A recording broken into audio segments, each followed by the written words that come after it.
자, 두 번째 시간 시작하도록 하겠습니다. 세미나 일주일 전에 설문조사를 이렇게 드렸었잖아요. 비슷하게 이제 설문조사가 되어졌던 내용이 좀 있어서 좀 말씀드리겠습니다. 2021년도 4월 5일부터 19일까지 코로나 시국이었습니다. 전국에서 5살부터 고등학교 자녀까지 둔 교회를 출석하고 있는 기독교인들 1,500명을 대상으로 설문조사를 했습니다. 첫 번째, 우리 가정은 신앙적으로 건강한가에 대한 설문조사 결과입니다. 공합계도 건강하다가 3분의 2 정도 이상 나왔고 그렇지 않다가 한 31% 정도 나왔습니다. 다음에 이제 건강한 가정의 신앙 건강성인데 가족 모두 출석하고 있다. 뭐 75% 시작해서 부모 중 한 명만 참여하고 있다가 27. 그래서 가족 모두가 출석하고 있을수록 건강하다라고 인식을 좀 했습니다. 두 번째 조사입니다. 자녀에게 교육하는 거 주로 무엇을 하냐? 저희도 비슷한 내용의 질문을 한번 드렸죠. 여기서 제일 많이 가르치고 있다라고 한 것, 인성교육, 지성교육, 진로교육, 신앙교육에서 1등은 이렇게 나왔네요. 1등이 뭐로 나왔습니까? 가르친다가 인성교육이 제일 많은 퍼센트를 차지했고요. 신앙교육이 가르치지 않는다로 1등을 했습니다. 신앙교육 가르치지 않는다, 왜 이게 1등을 했을까요? 교회에서 하니까, 그렇습니다. 교회에서 하니까 집은 안 한다라는 겁니다.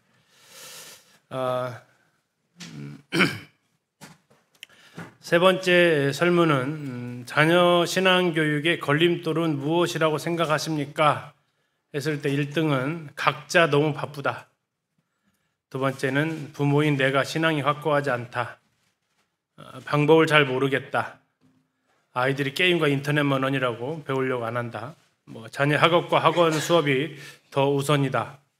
자녀가 신앙을 받아들이려고 하지 않기 때문이다. 자녀가 부모 말을 안 들어서 그렇다. 자, 밑으로 갈수록 자녀 탓이죠, 다. 부모에게 이제 얘기하는 것은 두 번째, 세 번째였습니다. 내가 준비가 안 됐고, 내가 잘 모르겠다 하는 응답이 좀 더 있었습니다. 자, 그러면 자녀 신앙 교육의 구체적인 방법을 알고 있는가라는 질문이었습니다. 안다 52%, 모른다 48%, 반반이다 생각할 수 있겠죠. 그러면 자녀 신앙 교육 훈련을 받은 경험이 있느냐? 없다 73%, 있다 27%. 이건 좀 의아하지 않습니까? 없는데 알고 있는 분들이 꽤 많아요. 어떻게 알고 있을까 하는 부분. 없기 때문에 모른다는 이해가 가는데 받은 경험은 없는데 안다. 스스로 이제 배우셨다라는 거죠. 그러면 이제 그 다음입니다. 훈련한 것을 얼마나 실천하고 있느냐? 가끔 하고 있다. 아까 이제 62%인데 전혀 계속 하고 있다고 안 하고 있다 보다 우리 중간으로 쏠리는 경향이 보통 많이 있습니다. 아무튼 그렇고요. 계속 실천하고 있다라는 것은 받은 분들의 한 5% 정도입니다. 마지막 조사입니다. 자녀 신앙교육을 배울 필요를 느끼고 있느냐? 매우 느낀다, 약간 느낀다 해서 느낀다는 분이 한 82% 정도 되고 느끼지 않는 분 19%, 다음에 신앙교육 방법을 배울 필요성을 느낀다 해서 부모, 아빠와 엄마 중에 누가 더 많이 느끼느냐? 엄마들이 더 많이 느낀다. 이렇게 조사가 되었습니다. 그래서 여기도 지금 자매님들이 더 많이 앉아 계십니다. 아이고, 이건 엄마가 할 일이지 나는 돈만 벌어다 주면 되지 하는 그런 생각들이 은연중에 있습니다. 가정신앙과 자녀의 신앙교육에 관한 조사를 통해서 우리가 볼 수 있는 것은 해야 할 필요성들은 느끼는데 어떻게 하는지 잘 모르겠고 또 모르는데 가르쳐주는 경우도 드물고 나름 이제 스스로의 방법을 터득하는데 그것도 엄마들이 좀 더 많이 있다라는 거죠. 전쟁에서 이기려면 누구를 알아야 된다고 그래요? 적을 알고 나를 알아야 된대요. 지금 상황이 이렇다라는 게 어쩌면 우리의 상황이고, 우리 아이들은 그러면 도대체 어떤 환경 가운데서 살아가고 있느냐 하는 부분을 좀 더 말씀드리겠습니다. 우리 자녀들이 살아가는 세상의 환경은 자녀 교육하기에 유리할까요? 불리할까요? 신앙적으로 키우기에 유리해요? 불리해요? 어느 정도 불리할까요? 기울어진 운동장인가요? 불리합니다. 불리해요. 어떤 면에서 불리하냐? 첫 번째, 아이들이 상당한 시간을 보내고 있는 학교 교육이 인성과 창의성을 가르치고 있습니다. 이건 좋은 부분일까요? 안 좋은 부분일까요? 좋은 부분이죠. 그렇죠? 불리하다면서요. 아니네. 인성과 창의성을 가르치는데 그 뿌리는 그렇지 않다라는 겁니다. 예레미야 17장 9절에 만물보다 거짓되고 심히 부패한 것은 뭐예요? 마음이요. 사람의 마음. 그런 사람의 마음에 있는 것이 만물보다 거짓되고 심히 부패하다고 했는데, 그 상태를 부정하고 교육은 다 할 수 있을 것처럼 가르칩니다. 그런데 어떻게 가르치냐라는 거죠. 대한민국의 교육 철학은 구성주의입니다. 지금 30대, 40대 제가 처음 초등학교 발령받아서 가르쳤던 아이들이 현재 41살입니다. 그러니까 30대, 40대는 다 이 구성주의 교육 철학을 근간으로 교육을 받았습니다. 학교에서 역시 그렇게 가르치게 되어져 있습니다. 구성주의가 뭐냐면 절대적인 지식은 없다라는 겁니다. 그리고 지식은 네 안에서 나온다라는 겁니다. 그래서 네가 옳으면 옳은 거고 아닌 것은 아닌 거고, 절대적인 것은 없다라는 게 가장 단순하게 구성주의를 바라보는 관점입니다. 여기에서 나온 두 기둥이 인성과 창의성입니다. 인성은 사람 됨됨이에 대한 교육인데, 그 말 자체는 괜찮아 보이지만 여기에서 말하고 있는 인성은 인본주의를 가리키고 있습니다. 하나님이 없습니다. 인간이 최고입니다. 그래서 여기에 등장하고 있는 것이 인권이라는 말이 같이 이제 더 대두가 되어지게 됩니다. 아무도 너를 터치할 수 없다. 아무도 너를 강요할 수 없다. 그래서 이 인본주의를 바탕으로 인성과 창의성이 나오면서 한때 서울시 교육청에서 잠자는 자녀를 깨워서 주일학교에 데려가는 부모를 고소할 수 있게 만들었습니다. 자녀의 수면권 침해입니다. 애가 원해서 가는 건 괜찮은데 아이를 데리고, 이게 그분들 입장에는 아이를 끌고 교회에 가는 건 인권 침해다라고 했고, 그것을 강요하면 자녀들이 고소할 수 있게 시행령을 만들었다가 반발이 되자 그것을 삭제했습니다. 긴 것도 아닙니다. 딱 한 줄이었습니다. 이러한 시도가 계속해서 일어나고 있는 게 학교 교육 현장입니다. 진보 교육감들 많이 드러나면서 학교에 등장했던 것이 학생 인권이 등장하게 되고, 학생 인권 사항 중에 하나는 고등학생들이 임신했을 때 이것을 학교는 받아줘야 되고 그들을 위한 시설을 준비를 해야 된다는 내용까지 들어가 있습니다. 이건 아이들의 인권이고 자기 성적 자기 결정권이다라는 내용을 써서 이것을 받아들이도록, 이것을 설치하지 않거나 아이가 학생이 임신해서 왔는데 그것을 문제시 삼으면 그것은 법에 저촉되는 조항까지도 이렇게 들어간 조례도 있었습니다. 두 번째는 창의성 교육입니다. 창의성 교육도 역시 전혀 모순되어 보이지 않습니다. 그러나 저 창의성 교육은 내가 하나님이다라는 걸 주입시키는 교육입니다. 창의성이라는 게 뭡니까? 독창적이고 다른 사람 모방하지 말고 네 생각을 표현해봐입니다. 잘못된 것이 없어 보입니다. 그러나 그 문제는 더 나아가서 정답이 없다라는 것으로 나아가게 되는, 거기까지 뿌리를 두고 있다라는 거죠. 그래서 여기서 나온 것이 이제 우리는 다를 뿐 틀리지 않다라는 교육이 강조점이 됩니다. 틀린 말은 아니죠.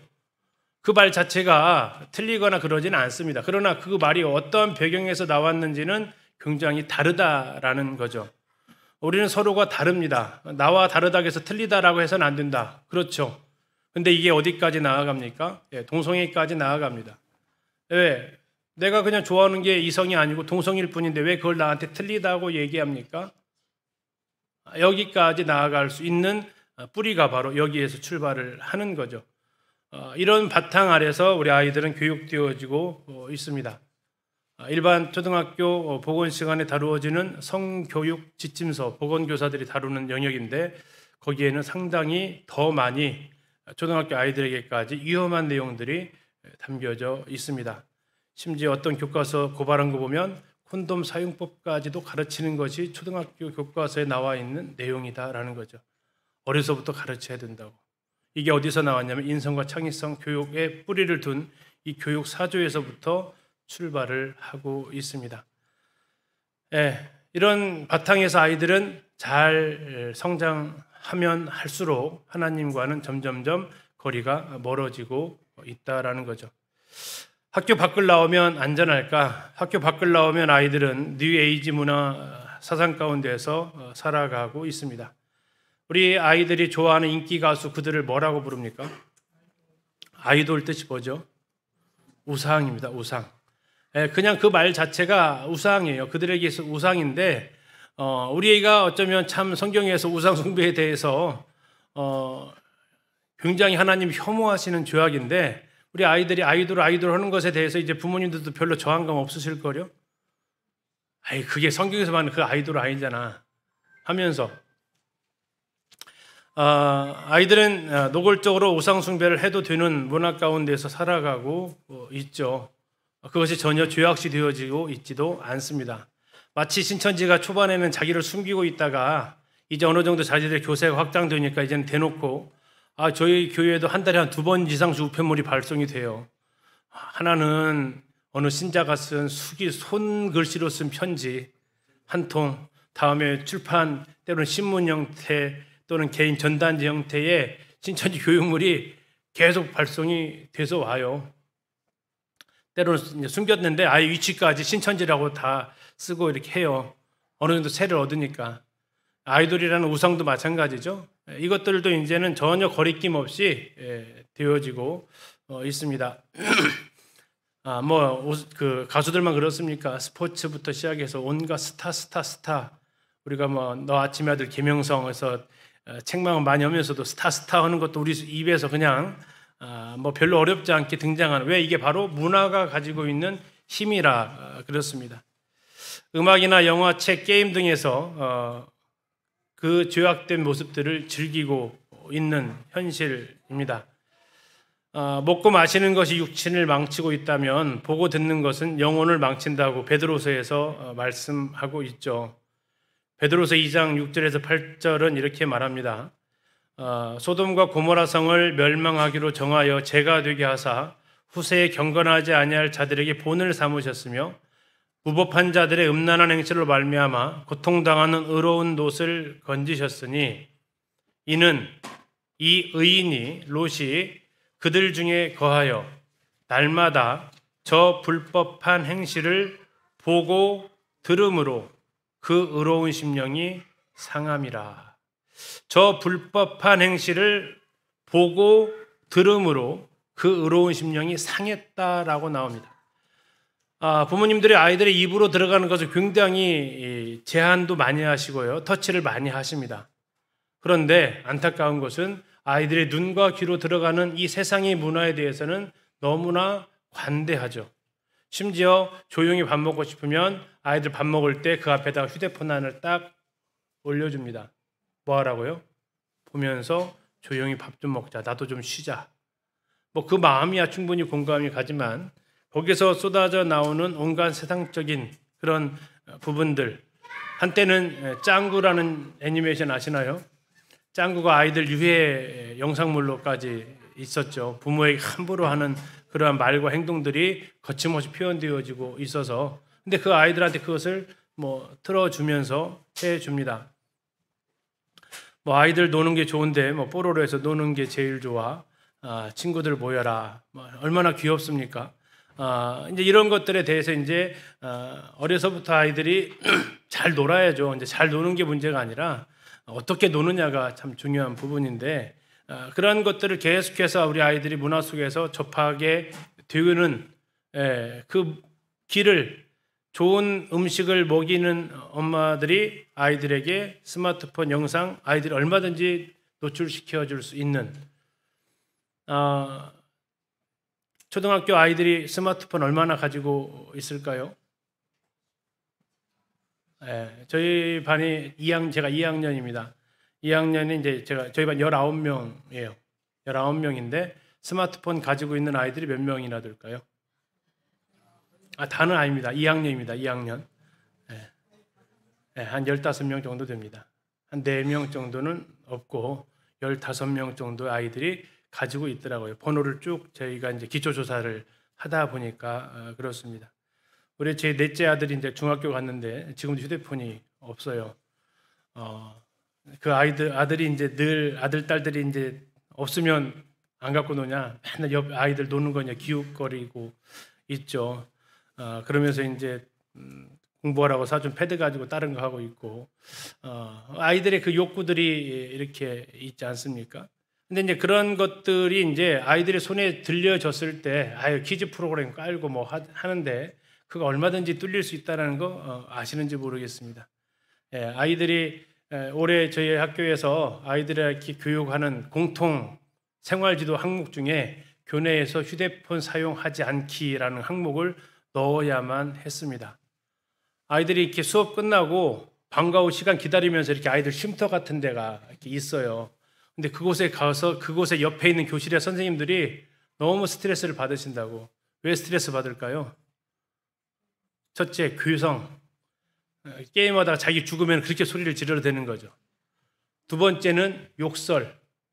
그 게임하면서 이제 지면은 이제 온갖 욕설이 난무하고. 세 번째는 주변에 널브러진 쓰레기들. 이것이 도저히 감당할 상황이 안 되니까 아예 그러면 교내에서는 사용 못하게 하자라고 할 정도인 거죠. 부모님이 사주신 목적과는 전혀 다르게 휴대폰들이 사용되어지고 있는 현실이기도 합니다. 더 큰 문제는 뭡니까? 그것을 계속해서 보고 들음으로 아이들의 심령이 상할 수 있다는 거. 예수님께서 사람의 속으로 들어가는 것이 더럽다고 했어요? 속에서 나오는 게 더럽다고 했어요? 나오는 게 더럽다고 했어요. 왜 나오는 게 더럽다고 했어요? 왜 나오는 게 더러워요? 속에 가득한 것이 나오기 때문에 그래요. 그럼 속에 가득한 게 뭐예요? 악한 게. 그 악한 건 어떻게 들어갔을까요? 천성적으로 교인이니까 들어갔을까요? 주님 말씀하시는 것은 보고 들은 걸 통해서 마음으로 들어간다라는 거죠. 그냥 들어가는 게 아니라 보고 듣는 것은 마음으로 들어가고 입으로 먹는 것은 위장으로 들어가고, 그래서 주님께서 마가복음 7장에서 말씀하시는 것, 사람에게서 나오는 그것이 사람을 더럽게 한다. 그 속에서 사람의 마음에서 나오는 것이 악한 생각, 음란, 도둑질, 살인, 간음, 탐욕, 악독, 속임수, 음탕, 질투, 비방, 교만, 우매함, 이 모든 것이 다 속에서 나와서 사람을 더럽히는데, 베드로후서 2장을 보니까 그 보고 들으면서 의로운 심령이 상했다라고 나와요. 자, 의로운 심령이 상했다라는 건 부패하게 됩니다. 썩었다라는 거죠. 썩은 것이 이렇게 위로 나오면 트름, 뒤로 나오면 방구라고 하죠. 두 가지 다 냄새가 어떻습니까? 뭐 소리 나면 냄새 없다고 하지만 고약스럽습니다. 왜요? 그것이 발효된 게 나오니까, 덜 발효된 게 나오니까, 속에서 나오는 것이 사람을 더럽게 한다라는 거. 아이들이 도대체 욕을 어디서 배웠고, 물론 천성적으로 교인입니다. 그러나 안 들어본 말을 하기는 쉽지는 않습니다. 어디선가는 들었다라는 거죠. 주의 열매 맺는 것은 학습되어진다라는 겁니다. 그리고 잘 아시듯이 못된 건 안 가르쳐줘도 잘 배웁니다. 부모님은 욕한 적이 없습니다. 그러나 아이들이 보는 매체에서는, 심지어 유아들이 보는 매체에서도 그런 비속어나 이런 것들은 어렵지 않게 들을 수 있는 게 현실이다라는 거죠. 그리고 우리 아이들이 살아가는 이 세상은 전체가 죄악으로 가득 차 있습니다. 세상은 공중의 권세 잡은 자가 지배하고 있기 때문에 우리 아이들은 성장해 가면 갈수록 청소년이 될 때까지, 아니 어쩌면 자기 생각이 사춘기를 지나서 정체성이 확립될 때까지 온갖 것들로부터 하나님과 멀어지게 하는 환경 속, 교육 속에 살아가고 있다는 겁니다. 디모데후서에서 세상에 말세에 고통하는 때가 이르리니 하면서 말세에 하나님과 맞짱 뜨는 것들이 세 가지가 등장합니다. 하나님과 서로 싸워서 하나님을 사랑하지 못하게 하는 것 첫 번째가 돈을 사랑하고 쾌락을 사랑하기를 하나님 사랑하는 것보다 더하고 자기를 사랑한다라고 나옵니다. 요한일서에서는 세상을 사랑하는 것이 하나님께로부터 나오지 않았다라고 얘기하면서 세상, 육신의 정욕, 안목의 정욕, 이생의 자랑이 하나님과 겸하여 섬길 수 없는 대상으로 등장하고 있다라는 거죠. 근데 이 네 가지가 아이들이 문화 속에서 때로는 교육 속에서 아이들에게 자연스럽게 스며들어가게 하고 있는 요소다라는 겁니다. 어쩌면 금수저 흙수저 하면서 기울어지는 웅정에서 우리는 뛰어야 합니다라는 그런 탄식이 있지만 영적인 환경은 그보다 더 많이 기울어진 환경이다라는 거고, 그러나 우리는 이 영적인 환경을 우리 아이들을 어떻게 가르칠지가 솔직히 잘 모른다라는 겁니다.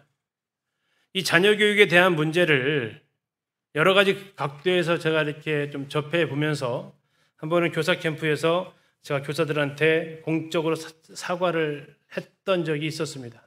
교사님들 죄송합니다. 잘못했습니다. 다음 세대에 대한 그 모든 책임이 교사에게 있다고 제가 강의를 했기 때문에 그랬었습니다.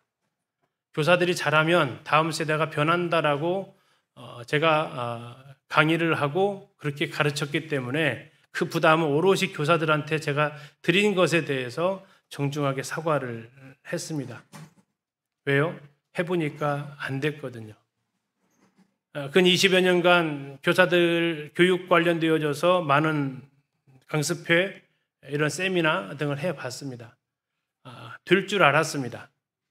그런데 이것은 벽에 부딪히고야 말았습니다. 그 이유 중에 하나가 마치 비행기가 날려면 그 양 날개가 이렇게 수평을 잡고 균형을 잡아야 되는데 가정이라는 이쪽의 날개는 거의 움츠리고 있는데 교육학교의 날개만 활짝 펴보려고 했습니다. 한번 생각해 보세요. 이렇게 되어진 날개 비행기. 자, 출발을 시키면 무슨 일이 벌어질까요? 흔히 말하는 선회하게 됩니다. 뱅글뱅글 잡아둡니다. 분명히 연료가 소비되어지고 있고 방향을 앞으로 잡지만 계속해서 제자리에서만 원을 그리는 거죠. 이쪽 날개를 더 키우면 더 큰 원을 그릴 뿐 앞으로 나아가지는 않는다라는 것을 한 20여 년 하면서 깨닫게 됐습니다. 그러면서 저희 자녀들에게 쏟아야 될 시간도 제대로 쏟지를 못했습니다. 어떻게든 다음 세대에 대해서 살려보려는 몸부림으로. 근데 접근이 잘못했다라는 거였어요. 속도가 중요한 게 아니라 뭐가 중요하다고 합니까? 방향이 중요하다고 하는데 방향을 잘 못 잡았던 거죠. 그래서 죄송하다고 말씀 드릴 수밖에 없었습니다. 나타나지는 열매 자체가 열매를 보고 나무를 안다고 나타나지는 열매가 좋은 열매가 잘 안 맺히는 것이었습니다. 그럼 문제가 뭐였냐? 바로 이 가정이 살아나지 않으면 아무리 교회학교에서 발버둥을 쳐도 회복되어지지 않는다라는 결론을 가져오게 됐고 이제 나머지 부분을 어쨌든 가정을 살리는 일에 해야 되겠다라는 이 부분들을 더 고민하고 있습니다. 더 나아가서 가정의 문제는 교회학교 차원에서 접근할 수 있는 영역은 또 아닙니다. 왜 아니냐면 교회학교 교사들은 대부분 부모님보다 나이가 어립니다. 그러다 보니까 부모님들한테 도움 요청하기가 굉장히 어렵습니다. 무슨 얘기를 하면 나도 주일학교 교사 해봤어. 이러한 접근으로 나오시던가나 형제도 자매도 애 낳아서 해봐. 그렇게 쉽지 않아. 이렇게 하는 접근으로 나오더라 이거죠. 그럼 결국 이것을 누가 해야 되느냐? 이제는 교회가 나서야 된다라는 겁니다. 다음 세대의 문제는 교회학교의 문제가 아닙니다. 다음 세대의 문제는 가정의 문제입니다.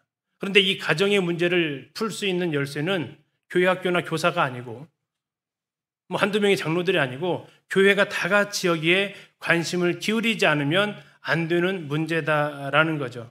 이러한 세미나 한 번으로 그치는 게 아니라 지속적으로 하시고, 지속적으로 저 불러달라는 거 아닙니다. 이번으로 끝을 내시고 자체적으로 계속 교사들 키우시고 또 장로들이 계속해서 여기에 대해서 우리 집안 이야기 하시면서 하시면 돼요. 그렇게 하시면서 같이 나아가야만 광주 동북교회 다음 세대가 미래가 있는 거죠. 왜요? 아이들은 너무나도 이렇게 환경적으로 열악하다라는 겁니다. 아동학대의 주요 통계를 보면서 참 소스라치게 놀랍니다. 아동학대를 가장 많이 하는 사람이 누구라고 나와요? 82%가 부모입니다. 가장 자녀를 사랑하는 사람입니다. 누가 뭐래도 그렇습니다. 그러나 그들이 아동학대의 주범이기도 하다라는 거죠. 현실입니다. 하나는 가정이 부부가 작년에 세미나처럼 부부가 제대로 가정을 세우지 못했기 때문에 저희 19명, 저희 반 19명인데요. 7명이 한부모 가정이에요. 3분의 1이에요. 이렇게 많은 적은 없었어요. 그러다 보니까 아이들이요, 1.5학년 정도 돼요. 지적인 면도 그렇고 정서적인 면도 그렇고 미술 활동을 해보든지 그렇고 올해 흔히 말하는 기피 학년이라는 게 있어요. 서로 안 들어가려는 학년 중에 2학년이었어요. 왜 그런가 싶었는데 한 2주밖에 안 됐잖아요. 2주밖에. 그러면 웬만큼이면 2학년이면 티가 안 나는 학년이어야 되는데 2학년 선생님들 이렇게 주중에 모여서 여기저기서 탄식 소리가 나오고 있습니다. 그 이유가 뭐겠습니까? 가정과 다 연결되어져 있죠. 그래서 한편으로는 참 아이들이 안쓰럽습니다. 학교에 상담센터가 있어요. 그 상담센터가 있는데 거기 상담을 요하는 아이들이 2학년에 보니까 2학년 100명이 안 되는데 4명이에요. 상담 교사하고 주기적으로 상담을 해야 되는 아이들이 4명인데 저희 반에 2명이나 있어요. 복 받았어요. 근데 골치 아프겠다라는 그런 생각이 아니에요. 아이들이 너무 안쓰러워요. 너무 안쓰러워요. 녹화가 되니까 사례는 더 자세히는 못하겠지만 굉장히 안쓰러워요. 내가 그 상태에서 내가 자랐어도 내가 말 안 듣는 것은 어쩌면 참 당연하겠다 싶은 그런 환경 가운데 아이들이 성장하고 있어요.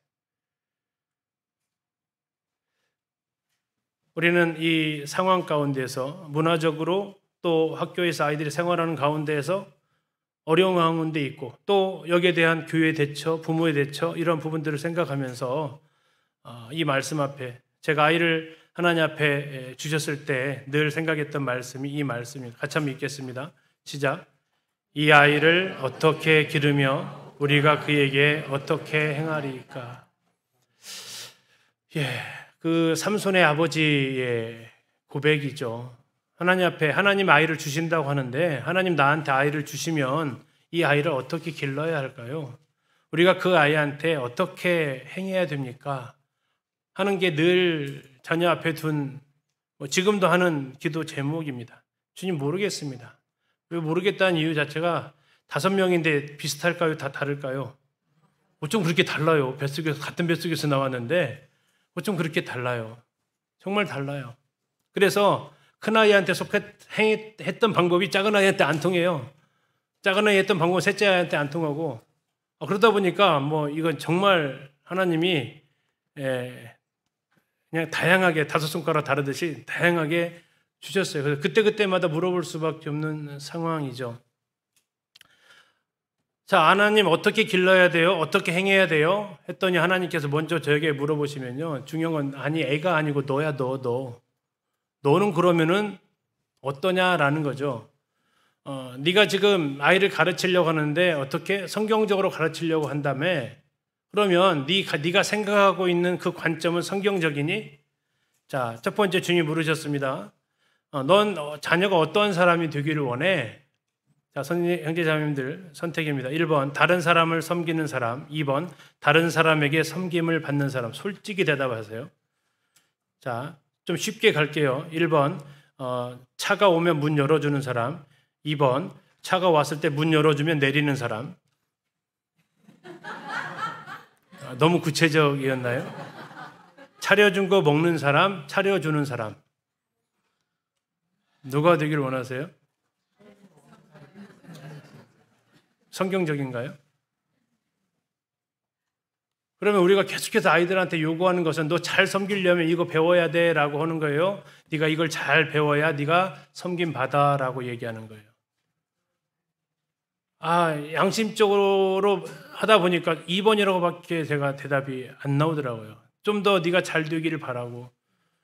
흔히 우리 어머님들 하는 말대로 좀 손에 물 안 묻히고 살기를 바라고, 사람들한테 인정받고 대접받고 살아가기를 바라고, 이런 가치관을 가지고 내가 아이를 가르친다면 그 아이 앞에서 네가 지금 나한테 이 아이를 어떻게 기를까요? 네가 생각하면 너 그렇게 기를 거 아니야.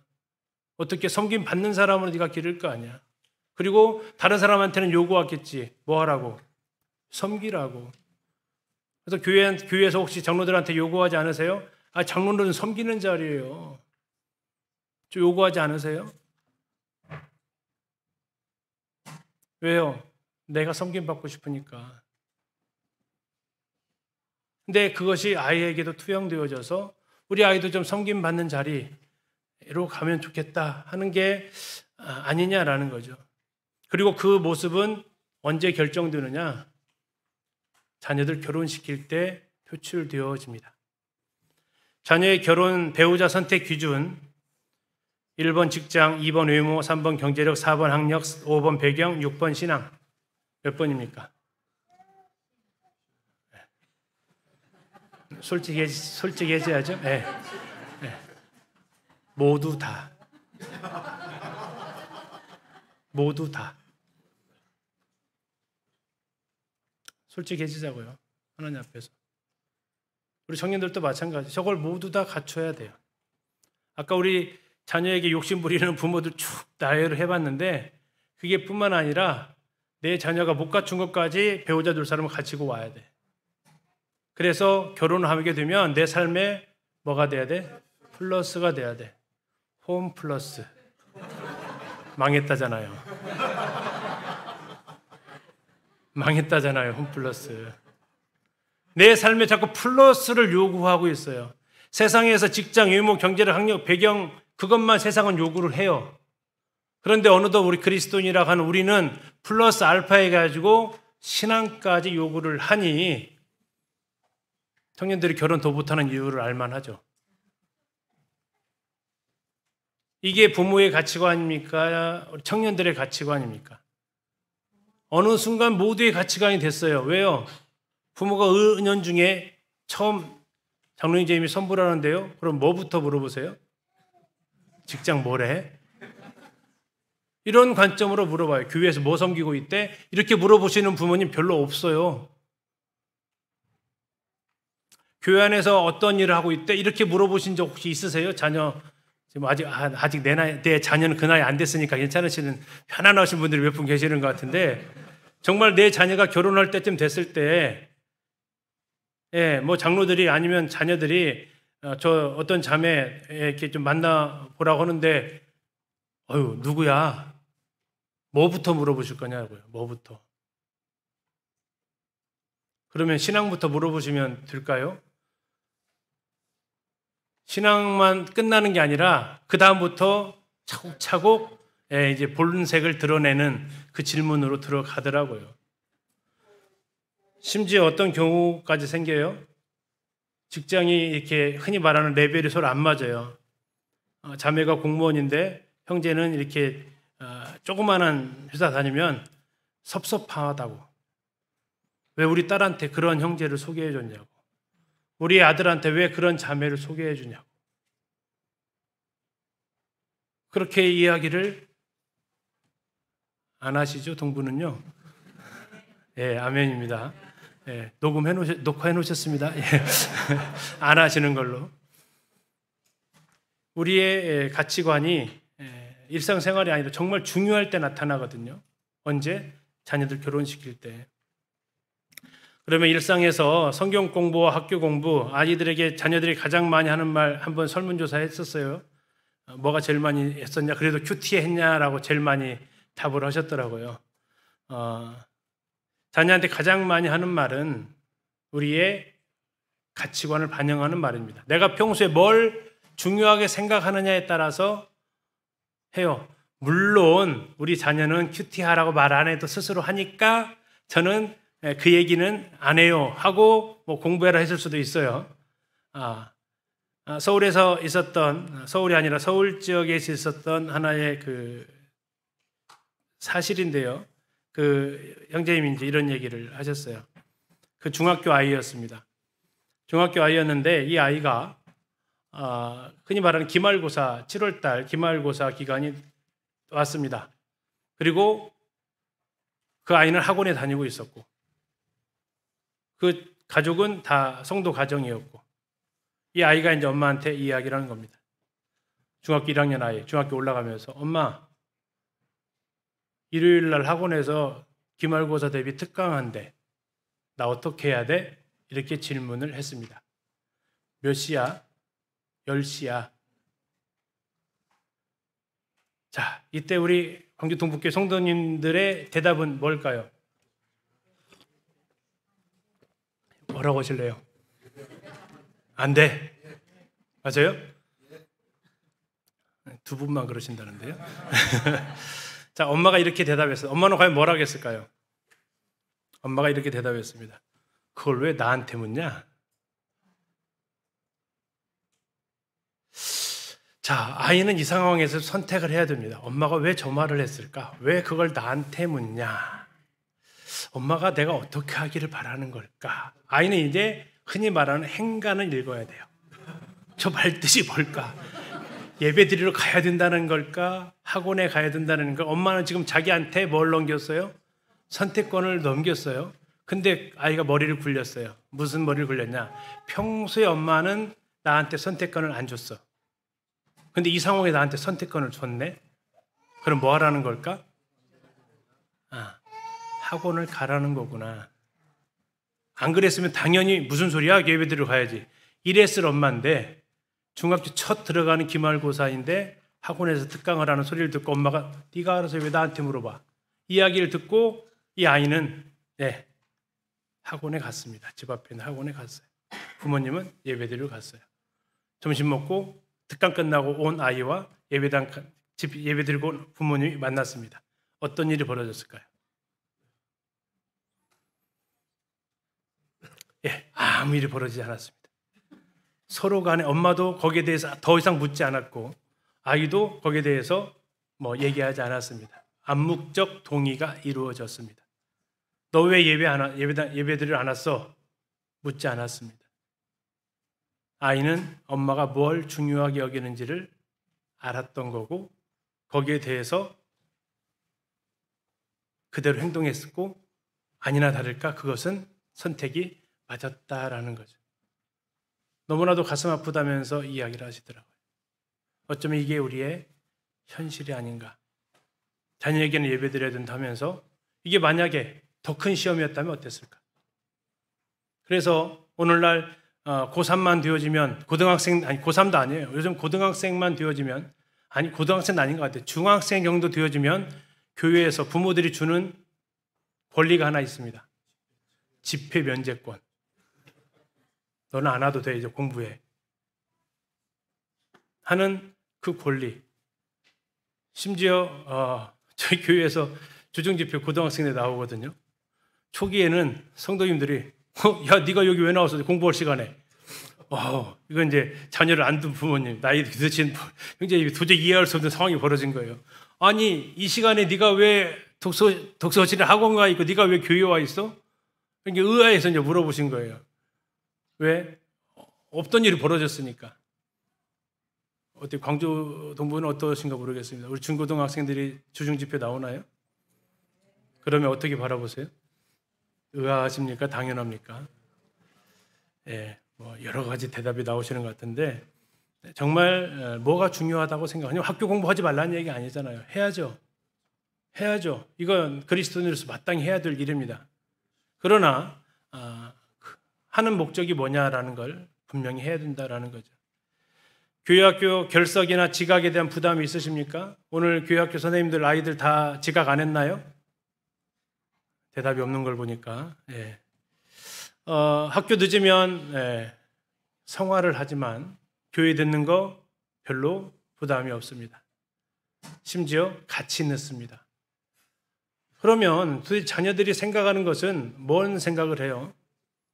교회에서 하는 것은 좀 늦어도 괜찮고 좀 안 해도 괜찮고 하는 것들이 심어지지 않겠냐 하는 거죠. 성경적 자녀교육, 성경의 눈으로 본 자녀교육, 성경적 자녀교육의 목적이 뭘까요? 자, 오픈 채팅방 다 들어오셨나요? 자, 안 들어오신 분 계세요? 주보에 그 링크 찍으시면 다 들어오실 수 있거든요. 제가 답을 그냥 말하면 참 좋겠죠, 그렇죠? 근데 우리도 한번 생각해보자라는 의미입니다. 성경적 자녀교육의 목적은 과연 무엇일까?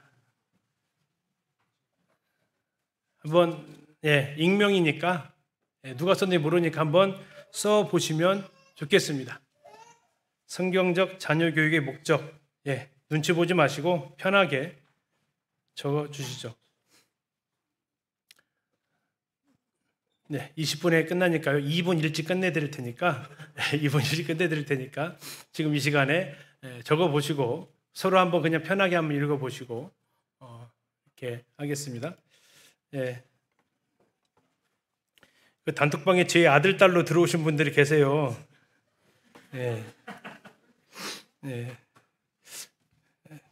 누군지 모르겠지만 아무튼 적어보시죠.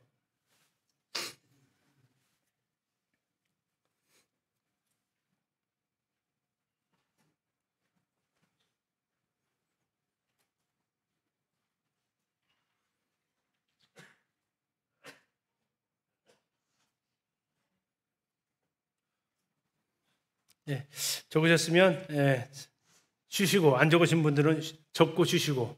제가 학교에서 늘 하는 얘기 중에 하나가 다 푼 사람은 쉬는 시간이다 하는데 쓰신 분만 쉬는 시간 하십시오. 30